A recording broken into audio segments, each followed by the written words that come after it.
Show you how to quickly find your journal entries in QuickBooks. First, open QuickBooks and sign in with your email and password. Once you're on your dashboard, look at the left-hand side and click on the Reports tab.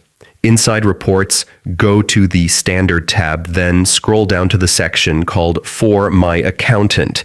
This is where you'll find detailed financial reports. Now click on Journal. This will display all your journal entries, including transaction dates, affected accounts, and amounts. You can also use the filters to adjust by date, range, or account type, making it easy to find exactly what you're looking for. And that's it. With just a few clicks, you can access and review your journal entries in QuickBooks anytime. Thanks for watching.